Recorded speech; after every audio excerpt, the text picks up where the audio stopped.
أعوذ بالله من الشيطان الرجيم بسم الله الرحمن الرحيم الحمد لله رب العالمين الصلاة والسلام على رسول الكريم أما بعد السلام عليكم ورحمة الله وبركاته. Peace be with you all and good morning Manchester and brothers and sisters and our friends from the north. Still trying to adjust to the temperature drop coming up from London. When I left yesterday it was 22 degrees. So let's see how it goes, inshallah. But I think we were ready for that. I've been given a clock as well, so we're on a time. Alhamdulillah, I think the first thing I'd like to say about the event is that, inshallah, we plan to stick as best as possible to the scheduled time. So we started, and I'm really pleased to see actually a lot of the seats already filled. So that's a really good start, alhamdulillah. Ladies and gentlemen, respected friends, colleagues, supporters and delegates, it's great to be here in Manchester for the second National Our Mosques, Our Future conference. On behalf of the Muslim Council of Britain, I'd like to warmly welcome you all here today, where we are seeking to explore the concept of people, not buildings, which is the theme for today's event. And we encourage you to use the hashtag people, not buildings, as shown on the screen throughout social media today, if possible. As a concept, it seems quite self-explanatory. People, not buildings.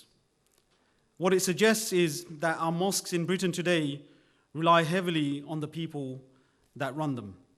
Whether it be the imam who leads the prayers and acts as a source of advice for the congregation, to the volunteers who help to run the events, to the trustees who ensure the mosque remains financially stable, to the administrative team who do all manner of things to keep our mosques operational on a day-to-day basis.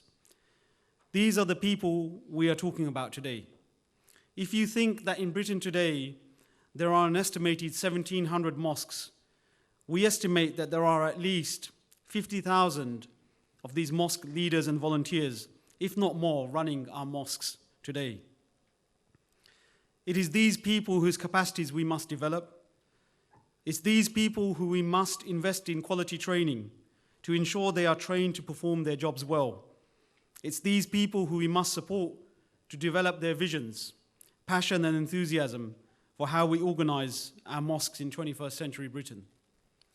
And it is these people who we must think about first and foremostly when we think of the mosque, before we think of the geometric patterns, the domes or the minarets. Today's event comes after 7 months of planning in which carefully thought out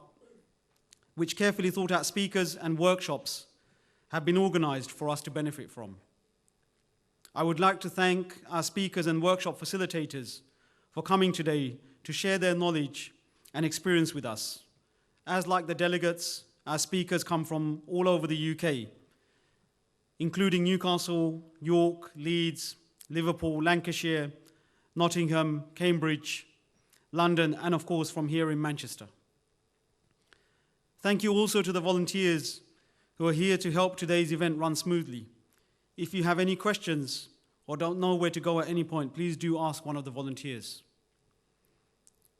I'd also like to thank Brother Nasser Mahmood, Shabir Mohammed, and the whole of the team at the British Muslim Heritage Centre for allowing us to use this grand venue today and for being a huge supporter of the work of the Muslim Council of Britain. When the MCB held the first national event earlier this year, Our Mosque, Our Future, in London, we were given feedback that we should hold more events like this, especially in the north, and here we are. And the BMHC team have been instrumental in supporting us to make this happen and bringing the event here to the city of Manchester. Our presenting partner today is Wahid Invest, a halal investment platform that has recently launched in the UK. And our supporting partner is the Al Khair Foundation, an international development charity which is initiating a number of projects here at home and abroad for the betterment of all. Thank you both, Wahid Invest and the Al Khair Foundation, for supporting today's event, as well as our wide range of exhibitors present here today all around, as you can see. So I would urge you all to visit their stalls during the breaks. We are also fortunate to be joined by representatives of 12 mosque projects who have been shortlisted for an award from BIMA, the British Institutes and Mosque Awards. You can visit the projects at the Smart Masjid Showcase at the back, and you will hear more about the BIMA Awards later today. And lastly, thank you to you, all of you, the people in the audience, who I hope will benefit the most from today's proceedings. You are one of around expected 350 delegates, if not more. From what I saw yesterday, we had over 400 people registered, who are the unsung heroes behind our mosques across Britain today. And many of you are here because you recognize that in order to develop your mosques to the next level and achieve their true potential, we must share our knowledge, expertise, and network with other mosques, leaders, and gain insight into best practice.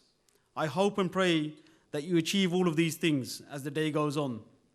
I hope you're able to take away practical and tangible tips and methods and techniques which you can implement in your mosque from tomorrow. Allah subhanahu wa ta'ala says in the Quran, chapter 9, verse 18, "The mosques of Allah are only to be maintained by those who believe in Allah and the last day, and establish prayer and give zakah, and do not fear except Allah, for it is expected that those will be of the rightly guided." I pray that today and all days, Allah makes of us the rightly guided, of those who can maintain and develop our mosques by developing the people who run them, and ensure that the work we do and the roots we lay live on for generations to come. I urge you to think of people, not buildings, throughout today and beyond today, as we look to take our mosques to the next level, inshallah. Thank you very much. Assalamu alaikum wa rahmatullah.